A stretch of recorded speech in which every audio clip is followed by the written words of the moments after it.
வணக்கம். நான் Benjamin ஃபார்மிங்கனோட founder. உங்க எல்லாருக்கும் ஏற்கனவே தெரியும் நம்மளுடைய ஃப்ளாக்ஷிப் ப்ராடக்ட் குரோட்ரான். இது வந்து 2023வது வருஷத்துடைய இந்தியாவின் தலைசிறந்த 100 கண்டுபிடிப்புகளில் ஒன்று அப்படின்ட்டு லிஸ்ட் பண்ணப்பட்டதை நான் பலமுறை சொல்லியிருக்கிறேன். இன்னைக்கு அதையும் தாண்டி ஒரு மகிழ்ச்சியான ஒரு விஷயத்தை நான் ஷேர் பண்ணணும்னு நினைக்கிறேன். இந்தியாவில் வந்து பல மாநிலங்களில் இப்போ நம்ம குரோட்ரான் ஒர்க் பண்ணிட்டு இருக்குது. நிறைய இடத்துல இன்ஸ்டால் பண்ணியிருக்கிறோம். இன்ஃபேக்ட் தென்னமரம் அப்படின்னு எடுத்துக்கிட்டாவே 2500 ஏக்கருக்கு மேலே ஏற்கனவே நம்ம பண்ணிட்டோம். ஸோ இந்தியாவில் வந்து ஒரு சில சாதனைகளை நாங்கள் ஏற்கனவே பண்ணிட்டோம்.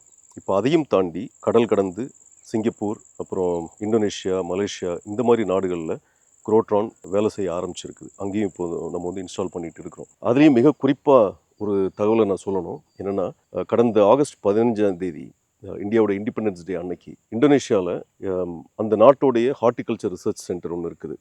தலைநகரம் ஜக்கார்ட்டாலவே இருக்குது. அதில் குரோட்ரான் வந்து துல்லிய விவசாயத்தை பண்ணுறதுக்குன்ட்டே செலக்ட் பண்ணி அவங்களுடைய ஒரு ஃபார்மில் வந்து இன்ஸ்டால் பண்ணியிருக்கிறாங்க. அந்த நாட்டுடைய அக்ரி மினிஸ்டர் இனாக்ரேட் பண்ணி இந்தோனேஷியாவுக்கு வந்து ப்ரிசிஷன் ஃபார்மிங்கான டெக்னாலஜி இது மூலமாக கிடைக்க போகுது அப்படின்னு சொல்லியிருந்தாரு. அதை ரொம்ப மகிழ்ச்சிகரமான இந்த விஷயத்தை நான் வந்து ஷேர் பண்ணிக்கிட்டு இன்னைக்குள்ள வீடியோக்குள்ளே போகலாம். இப்போ வந்து நம்ம இந்த தொழில்நுட்பம் குரோட்ரான் அப்படிங்கிற ப்ரிசிஷன் ஃபார்மிங் டெக்னாலஜி இந்தியாவை தாண்டி பல நாடுகளுக்கு இப்போ போயிட்டு இருக்குது. நான் சொன்ன மாதிரி Singapore, Malaysia, Indonesia, Bahrain, Saudi, இப்படி பல இடங்களுக்கு போகுது. எல்லா இடத்துலையுமே நம்மளுடைய யூனிக்னஸ், ஒரு பிளான்ட்டோடைய ஜெனட்டிக் கெப்பாசிட்டியை மீட் அவுட் பண்ணுறதுக்கான ஹெல்ப் அந்த டெக்னாலஜி பண்ணுது.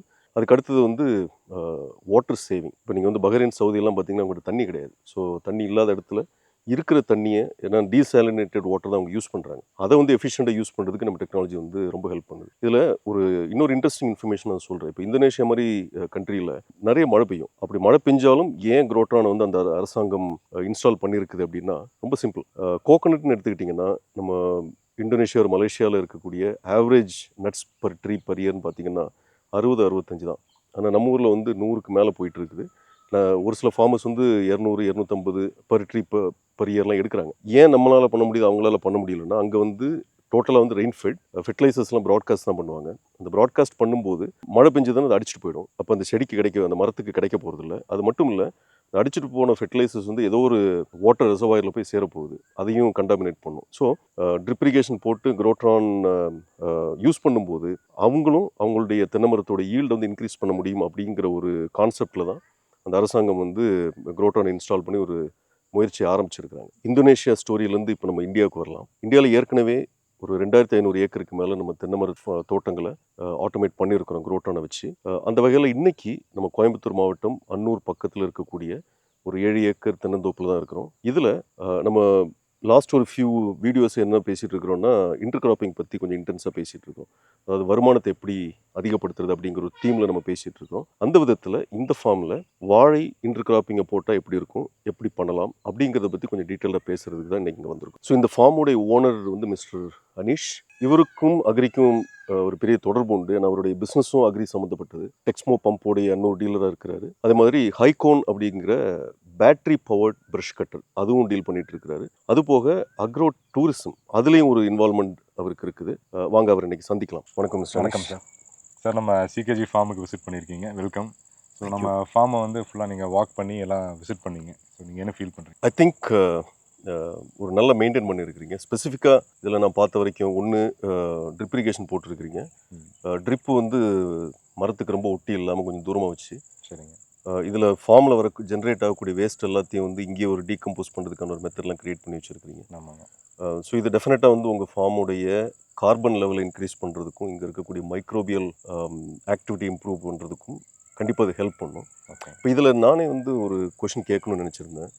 இது இந்த மட்டையெல்லாம் போட்டு நீங்கள் வந்து மக்க வைக்கிறீங்க இல்லையா, இது பண்ணும்போது ஏன் பண்ணோம் அப்படின்னு உங்களுக்கு ஏதோ ஒரு காரணத்தோடு பண்ணீங்களா, இல்லை வேஸ்ட்டாக போகுதுன்னு பண்ணீங்களா, இல்லை ஏதாவது ஸ்பெசிஃபிக் சயின்டிஃபிக் ரீசனிங் இருந்ததா? ஃபஸ்ட்டு வந்துங்க, நம்ம காட்டில் இருந்து வர வேஸ்ட்லாம் வந்து எரிச்சிட்டு இருந்தாங்க. இந்த ஓலையெல்லாம் எரிச்சிட்டு இருப்பாங்க. அந்த கழுது மட்டையை வந்து வித்துட்டு இருந்தாங்க. ஓகே. ஸோ இந்த ஆர்கானிக் வேஸ்ட் வந்து நம்ம தென்னை மரத்தில் இவ்வளோ க்ரியேட் ஆகுது, அது திரும்ப வந்து பேக் டு சாயில் கொடுத்தா நல்லாயிருக்கும் அப்படின்னு சொல்லிட்டு தான் வந்து ஃபஸ்ட் நாங்கள் வந்து ட்ரென்ச்சஸ் எடுத்தோம். ஒரு 5 இயர்ஸ் பேக் வந்து நாங்கள் ஜேசிபி வச்சு அனுப்பில் வந்து ஒரு 2 ட்ரென்ச் எடுத்து நாங்கள் மட்டையெல்லாம் உள்ளே போட ஆரம்பித்தோம். சரி, அப்போ வந்து நான் என்ன நினச்சேன்னாங்க, இந்த நடுவில் வந்து மற்ற இடத்துலலாம் வந்து கேப்ஸ் இருக்குது, அங்கேயும் வந்து இந்த தண்ணி வந்து இந்த மல்ச்சிங் போட்டோம்னா உனக்கு கொஞ்சம் சேவ் ஆகும்னு சொல்லிட்டு அந்த மட்டையெல்லாம் மட்டும் ட்ரென்ச்சில் போட்டுட்டு அந்த ஓலையெல்லாம் பார்த்தீங்கன்னா நடுவில் வந்து நாங்கள் போட்டுட்டு நம்ம தென்னை மரத்துக்கு வந்து பக்கத்தில் ஒட்டி தண்ணி விடாமல் ம். கரெக்டாக அந்த ஒரு 25 அடி கேப் இருக்குதுங்க. கரெக்டாக நடுவில் வந்து நாங்கள் மல்ச்சிங் போட்டு ஓகே. அதில் தண்ணி விட்டுருக்கோம். ஸோ அதனால் வந்து வாட்டரும் வந்து இதாகும். அந்த இடத்துல வந்து அப்படியே மல்ச்சிங் ஆகி அந்த இது வந்து ஒரு மென்யூராக வந்து மாறும் ஓகே. அப்படிங்கிறதுக்காக அப்படி ஒரு இம்ப்ளிமெண்டேஷன் பண்ணணுங்க. ஐ திங்க் நல்ல விஷயம் தான். நீங்கள் வந்து என்டையர் ஃபார்மில் இதை பண்ணியிருக்கிறீங்க. ஆமாங்க. இதில் எனக்கு வந்து ஒரே ஒரு கருத்து, ம். இப்போ நீங்கள் பண்ணியிருக்கிறது வந்து ஒரு பள்ளம் தோண்டி பண்ணுறீங்க இல்லையா? ஆமாங்க. அப்போ அந்த டீகம்போசிங் ப்ராசஸ் வந்து ஒரு அனரோபிக் ப்ராசஸாக இருக்கும். ஓகே. நாட் டு சே அது மோசம் அப்படின்னு நான் சொல்ல வரல. ம். பட் அதையே வந்து உங்களால் ஏரோபிக் ப்ராசஸை கன்வெர்ட் பண்ண முடிந்தால், அதாவது மண்ணுக்கு மேலே டீகம்போஸ் பண்ண வச்சிங்கன்னா இன்னும் பெட்டராக இருக்கும். ஏன்னா நம்ம பிளான்ட்டுக்கு தேவையான மைக்ரோப்ஸ் பார்த்தீங்கன்னா எல்லாம் ஏரோபிக் மைக்ரோப்ஸ் தான் தேவை. ம். ஸோ நீங்கள் பண்ணுறது நல்ல விஷயம் தான். ஒரு சின்ன சஜஷன்.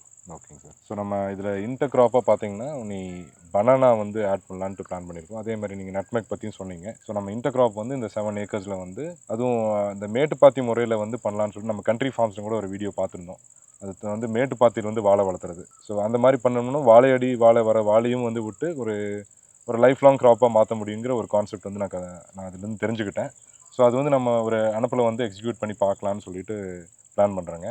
ஸோ அந்த மேட்டுப்பாத்தியில் நம்ம வாழை போடுறதை பற்றி உங்களோட கருத்து என்னங்க சார்? சரி, ஆக்சுவலாக வாழையை பொறுத்த வரைக்கும் நீங்கள் மேட்டுப்பாத்தியில் பண்ணுறது கண்டிப்பாக நீங்கள் ஃப்ளாட்டில் பண்ணுறத விட பெட்டர் ரிசல்ட் இருக்கும். இன்ஃபேக்ட் அது வாழைன்னு இல்லை, எந்த ஒரு க்ராப்பாக இருந்தாலும் மேட்டுப்பாத்தி தான் அந்த செடியோடைய ஜெனட்டிக் கெப்பாசிட்டி ரீச் பண்ணுறதுக்கான ஒன் ஆஃப் த பேசிக் ஃபார்முலான்னு சொல்லுவோம் இல்லையா? அந்த பேசிக் ஃபார்முலா வந்து மேட்டுப்பாத்தி. வாழையை பொறுத்த வரைக்கும் நீங்கள் வந்து அது வெரைட்டிக்கு ஏற்றாப்புல நமக்கு ஏற்கனவே தெரிஞ்ச ஒரு கான்செப்ட் வந்து இந்த ஸ்பேசிங் இருக்கு இல்லையா? ஸ்பேசிங்கை பொறுத்த வரைக்கும் 2 மரத்தோடைய இலைகள் ஓவராக ஒட்டிக்காமல் இருக்கிற அளவுக்கு நம்ம ஸ்பேசிங் இருக்கணும். அது ஏன் அப்படின்னு நான் நிறைய வீடியோஸ் நான் சொல்லியிருக்கிறேன். அப்போ தான் வந்து அந்த இலைகளில் சன்லைட் பட்டு ஃபோட்டோசிந்தசிஸுக்கான ஒரு சரியான என்வாயன்மெண்ட் கிடைக்கும். ஸோ அப்போ நீங்கள் என்ன வெரைட்டி வாழை போடுறீங்களோ அதுக்கேற்ற ஸ்பேசிங். ஒரு சிலதுக்கு வந்து 8 அடி தேவைப்படலாம், ஒரு சிலதுக்கு வந்து 12 அடி வரைக்கும் கூட தேவைப்படும். ஸோ நீங்கள் போடுற வெரைட்டிக்கு ஏற்றாப்புல இந்த ஸ்பேசிங்கை சூஸ் பண்ணிவிட்டு ஒரு ப்ராப்பரான பெட் ஃபார்மேஷன் பண்ணி, என்னை பொறுத்த வரைக்கும் வாழைக்கு இங்கே பெட் ஃபார்மேஷன் ஒரு 1.5 அடி ஹைட்டுக்கு பெட்டு, வெஜிடபிளுக்கு பண்ணுற மாதிரியே வெஜிடபிளுக்கு வந்து டாப் 2 அடி விட்டு கொடுத்துருப்போம். பனானாவை பொறுத்த வரைக்கும் டாப் வந்து ஒரு 3 அடி விட்டு தேவைப்படும். நம்ம மல்ச்சிங் வந்து 3 அடிக்கு ஹைட்டு வரணுங்கிறீங்க? ஆமாம். இல்லை ஹைட் வந்து 1.5 அடி. 1.5 அடி. பெட்டோட டாப் விட்த் வந்து கிட்டத்தட்ட ஒரு 3 அடி. அந்த மாதிரி நீங்கள் போட்டு வாழையை நட்டிங்க அப்படின்னா, ப்ளஸ் வாழையை பொறுத்த வரைக்கும் இந்த மாதிரியான மேட்டுப்பாத்தி நீங்கள் போடும்போது மல்ச் ஷீட்டும் சேர்த்து போட்டுக்கிறது நல்லது. எதனாலன்னா களை எனிவே நிறைய வரும். அந்த களையை வந்து நீங்கள் மேட்டுப்பாத்தியை கிண்டி அந்த களையை கிளியர் பண்ணுறதுக்கு பதிலாக அந்த மேட்டுப்பாத்தி அதில் மல்ச் ஷீட் நீங்கள் போட்டிங்கன்னா இந்த மாதிரியான களைகள் வந்து வராது. ஆனால் வாழை வந்து நம்ம ஒரு அளவுக்கு சின்ன ஸ்டேஜில் இருக்கும்போது நீங்கள் சொல்கிற மாதிரி களைகள் வரலாம். ஆனால் ஓரளவுக்கு பெருசானதுக்கப்புறம் அதுலேயே வந்து அந்த ஷேட் உருவானதுக்கப்புறம் வராதுங்க சார்? கரெக்ட். அதாவது நீங்கள் ஒரு ஸ்டேஜுக்கு வந்ததுக்கப்புறமா இந்த வாழையடி வாழைலாம் சொல்கிறீங்க இல்லையா? ஆமாங்க. அந்த நேரத்தில் அந்த மல்ச் ஷீட் டேமேஜ் ஆகி போயிடும். அதுக்கப்புறம் நீங்கள் ரீடூ பண்ண வேண்டிய அவசியம் இல்லை. இனிஷியல் ஸ்டேஜில் நீங்கள் மல்ச் ஷீட் போட்டு பண்ணிவிட்டு அப்போ என்ன ஆகுன்னா உங்கள் பெட்டுக்கு மேலே லேட்ரலுக்கு மேலே வந்து மல்ச் ஷீட் போட்டு நீங்கள் நம்ம பிளான்டிங் பண்ணிட்டோம் அப்படின்னா அந்த இனிஷியல் க்ரோத், பொதுவாக அந்த பிளான்ட்டோடைய இனிஷியல் க்ரோத் நம்ம எந்த அளவுக்கு விகரஸாக கொண்டு வருமோ அந்தளவுக்கு அதோடைய பெர்ஃபார்மன்ஸ் லைஃப் லாங் அது பெர்ஃபார்மன்ஸ் நல்லாயிருக்கும். ஸோ ஒன்று வந்து மல்ச் ஷீட்டோடைய ரோல் அந்த உங்கள்கிட்ட வந்து கோரப்புல் மாதிரியான புல் உங்கள் ஃபார்மில் இல்லை, அதனால் அந்த மல்ச் ஷீட்டை தொலைச்சிட்டு வர்றதுக்கான பாசிபிலிட்டி இல்லை. இதே கோரை நிறைய இருந்ததுன்னா மல்ச் ஷீட் போட்டெல்லாம் தொலைச்சிட்டு வந்துடும். உங்களுக்கு வந்து எல்லாம் லீஃபி கலையாக தான் இருக்குது, அதனால் நீங்கள் தைரியமாக வந்து மல்ச் ஷீட் போடலாம். ரெண்டாவது பெனிஃபிட் ஆஃப் மல்ச் ஷீட் வந்து எஸ்பெஷலி அந்த பிளான்ட் வந்து சின்னதாக இருக்கும்போது அதுக்கு போதுமான ஃபோட்டோசிந்தசிஸ்க்கான விட்த் இருக்காது இல்லை லீஃபில். அப்போ இந்த மல்ச் ஷீட்டோட ரிஃப்ளெக்ஷனே வந்து அந்த பேக் ஆஃப் த லீஃபும் ஒரு பெட்டர் ஃபோட்டோசிந்தசிஸ் கிரியேட் பண்ணுறதுக்கு யூஸ்ஃபுல்லாக இருக்கும். அடுத்தது ரைஸ்ட் பெட் பண்ணும்போது, இதை நான் ஏற்கனவே பலமுறை சொன்ன விஷயம் தான், ரைஸ்ட் பெட் பண்ணும்போது பர்டிகுலராக அந்த மல்ச் ஷீட் போட்டு நீங்கள் ரைஸ்ட் பெட் பண்ணும்போது என்னென்னா ஒரு ப்ராப்பர் ஏரேஷனுக்கான பாசிபிலிட்டி அங்கே கிடைக்குது. சன்லைட் வந்து டைரெக்டாக படாததுனால, இப்போ நீங்கள் வந்து யங் பிளான்ட்டாக இருக்கும்போது ஸ்பேசிங் ஃபுல்லுமே சன்லைட் படும் இல்லையா? அப்போ மல்ச் ஷீட் போடாமல் இருந்தீங்கன்னா அந்த மண் வந்து இறுகிறதுக்கு வாய்ப்பு இருக்குது. சரிங்க. மல்ச் ஷீட் போடும்போது அந்த பிளான்ட் வந்து வளர்ந்து ஒரு ஃபுல் நிழல் கிரியேட் பண்ணுற வரைக்கும் அந்த மண் இறுகாமல் பார்த்துக்கும். Because there is no direct sunlight. செடி வளர்ந்ததுக்கப்புறம் எனிவே டைரக்ட் சன்லைட் இருக்க போகிறதில்ல. ரைட். அப்போ அந்த soil porosity or looseness of the சாயிலை வந்து மெயின்டைன் பண்ணிகிட்டு இருக்கும். அந்த பொராசிட்டி வந்து ரொம்ப முக்கியம். ஏன்னா பொராசிட்டி கரெக்டாக இருந்தால் தான், நல்ல போரஸ் சாயிலாக இருந்தால் தான் ரூட் ஜோன் வந்து ஈஸியாக ஸ்ப்ரெட் ஆக முடியும். இன்னொன்று நம்ம எல்லாருக்கும் தெரிஞ்ச விஷயம், இந்த ஒயிட் ரூட்ஸ் இல்லைன்னா சல்லிவேர்னு சொல்லுவோம் இல்லையா, ஆமாங்க. அது எந்த அளவுக்கு நிறைய ஸ்ப்ரெட் ஆகுதோ அந்த அளவுக்கு தான் பிளான்ட்டோட growth பெட்டராக இருக்கும். அதாவது அந்த அளவுக்கு தான் அந்த பிளான்ட்டோடைய நியூட்ரிஷன் அப்டேக் இருக்க முடியும். சார் இப்போது நம்ம தென்னந்தோப்புக்குள்ளார நம்ம மேட்டுப்பாத்தி போடுறத பற்றி பேசுகிறோம். ரைட்.